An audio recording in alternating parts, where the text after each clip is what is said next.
Olá pessoal, tudo bem com vocês? Aqui é o professor Eliezer Cavalheiro para mais um vídeo a respeito de curiosidades científicas. Pessoal, no vídeo de hoje eu vou falar para vocês o que é o vácuo e vou dar todos os conceitos científicos referentes a esse tema nesse vídeo, beleza? Então antes de começar o vídeo, já gostaria de convidar você para se inscrever e deixar o seu like aí para ajudar, tudo bem?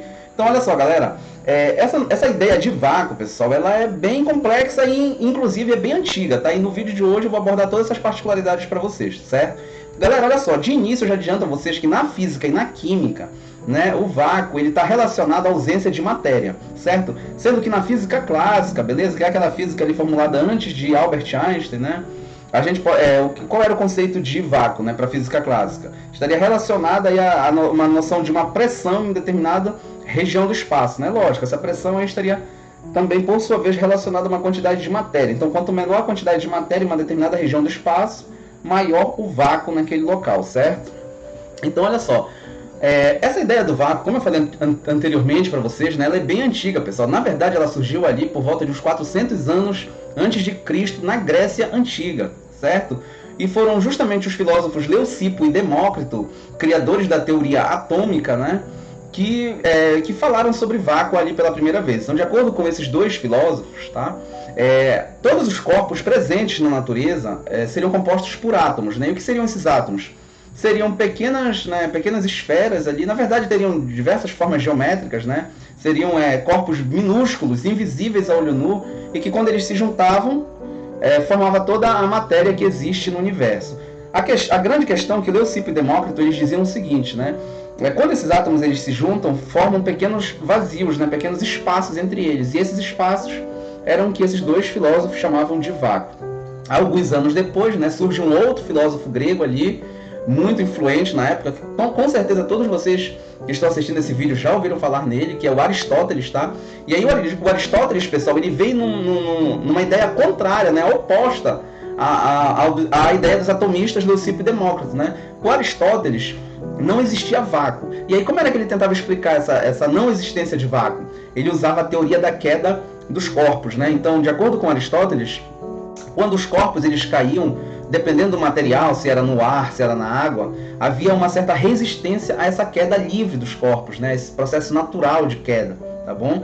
E aí, pessoal, tinha a resistência do ar, a resistência da água, a queda. Então, para o Aristóteles, se houvesse vácuo, né, não haveria resistência na queda dos corpos, então esses corpos eles poderiam assumir velocidades infinitas, o que era um absurdo, tá? Então ele refutava a ideia do vácuo de Leucipo e Demócrito com a teoria da queda dos corpos. Aí só que surgem novas discussões filosóficas ali, que aí eles vão tentar, que os filósofos da época eles diziam, Aristóteles, mas olha só, existem alguns corpos celestes, né, o que era que esses filósofos eles diziam? Eles diziam o seguinte, Aristóteles, porém, essa tua ideia aí não está tão complexa. Ela explica até um certo ponto, mas depois ela já não serve para explicar, por exemplo, o movimento da Lua ao redor da Terra e dos outros planetas ao redor do Sol. Porque nós sabemos que esses corpos eles se movimentam e eles nunca perdem, a velocidade deles nunca chega a ser nula, porque o movimento deles é um movimento eterno, digamos assim. Aí olha só, né? O que é que o Aristóteles ele traz para tentar explicar o movimento circular dos corpos celestes, tá? O Aristóteles ele se baseou na teoria de um outro filósofo grego de nome Empédocles, tá? Era esse nome aí. E esse filósofo grego, ele dizia que a natureza, né, o universo todo é formado por 4 elementos, que seria a terra, o ar, o fogo e a água. E aí o Aristóteles ele usou essa teoria do Empédocles e ele ainda acrescentou um 5º elemento, que seria a 5ª essência. Então o Aristóteles ele dizia o seguinte, olha só pessoal, a Lua se move ao redor da Terra, assim como a Terra e os outros planetas se movem ao redor do Sol, por conta que todo o universo está permeado por essa 5ª essência, que faz com que esses corpos se desloquem. Então dessa forma ele conseguiu explicar, né, a ausência de vácuo na natureza. Se passam muitos anos, né, milhares de anos, e aí já chegamos ali por volta, né, já do século, salvo engano, século 17, tá pessoal? O que é que acontece ali, né, século 17, século 18, surge a teoria eletromagnética, pessoal, no qual, né, as ondas eletromagnéticas elas viajavam no espaço. E aí essa ideia da 5ª essência de Aristóteles, né, ela foi retomada para explicar, porque naquela época já se sabia que a luz era uma onda, né? E aí os cientistas eles sabiam que as ondas elas não se propagam, pelo menos as ondas mecânicas, né? Como o som, ele não se propaga em meio onde haja vazio, né? Ele precisa de um meio material para se propagar. E aí foi retomada a ideia da 5ª essência de Aristóteles. Aí no século XVIII com o formulador da teoria eletromagnética da luz, que inclusive foi o Maxwell, né?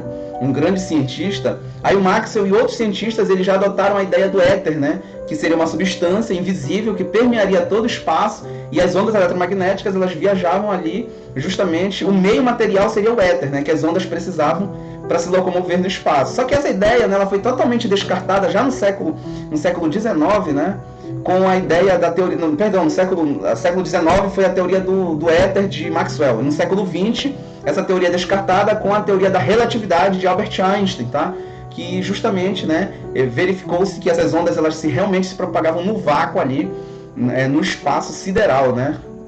Então a ideia de vácuo dos atomistas Leucipo e Demócrito ela é retomada ali a partir da teoria da relatividade de Albert Einstein, né, galera? Então, para vocês verem, né, pessoal, toda uma história, todo um contexto por trás da noção de vácuo, certo? Atualmente, galera, por que isso é importante, né? A gente está estudando essas questões na natureza. Tudo tem uma aplicação, pessoal. O conhecimento científico ele estuda os fenômenos da natureza, né? Os fenômenos físicos, químicos, biológicos, justamente para ter uma aplicação, para tentar melhorar a vida do ser humano de alguma forma, né?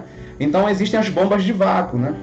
Inclusive a primeira bomba de vácuo, né? A primeira experiência surgiu ali com Otto von Guericke, né? Ele tentou justamente, ele pegou um recipiente, estava cheio de água e ele usou uma bomba de água para retirar toda essa substância de dentro do recipiente. Porém, quando ele conseguiu retirar toda a água, ele pensou que ficaria vácuo, né? Um vazio, mas na verdade aquele espaço ele passou a ser ocupado por ar, né? E aí essa foi a primeira experiência, digamos assim, mal sucedida de criação de uma bomba a vácuo. Alguns anos depois percebeu-se que bastava, né, usar um pistão para retirar o ar do recipiente para criar uma máquina de vácuo, beleza? Inclusive tem uma experiência também muito famosa aí no mundo da ciência, que é a experiência dos hemisférios de Magdeburgo, né? Seriam duas semisferas ocas metálicas que foram acopladas uma à outra e através de um pistão retirou-se o ar interno dessas esferas, né? E elas colaram, pessoal, de uma forma que foi muito difícil desatar essas duas esferas, separar essas duas esferas novamente por conta, né, do vácuo que foi criado no seu interior ali, beleza? E atualmente nós temos, né, logicamente, bombas a vácuo extremamente, né, sofisticadas, como as pneumáticas, também tem as criogênicas, né, as bombas a vácuo criogênicas, que são aquelas onde congela-se, né, o ar interior de um determinado recipiente. Esse ar ele é resfriado, ele vai congelar e aí vai predominar um certo vácuo ali dentro, né? E também tem as turbomoleculares, que é onde uma turbina ali ela faz esse serviço, digamos assim, esse trabalho de retirar a matéria interna de um determinado recipiente para assim criar-se um vácuo naquele local. Então, pessoal, olha só, né? Quanta complexidade aí a respeito de uma simples pergunta, o que é o vácuo? Então eu acredito que nesse vídeo de hoje ficou bastante explícito que quando nós falamos em vácuo, estamos falando ali basicamente de ausência de matéria. O que é matéria? São corpos, né, que são formados por átomos, tá bom? Átomos. E os átomos, vocês sabem que são formados por prótons, núcleos e elétrons, principalmente, tá bom? Então, se não existem esses corpos em determinado local, pode-se dizer que naquele local existe vácuo. Tá bom? Então era isso que eu tinha para falar com vocês no vídeo de hoje, espero que vocês tenham gostado. Vou tentar trazer pelo menos um vídeo de curiosidade científica por semana aqui no canal, porque realmente esse foi um dos principais objetivos, é um dos principais objetivos aqui do canal, falando sobre ciência aí com vocês. Então espero que tenham gostado, se gostou já deixe seu like aí para fortalecer, compartilhe os vídeos com seus amigos, né? Se inscreva no canal e deixe aí nos comentários o que achou e até o próximo vídeo. Abraços!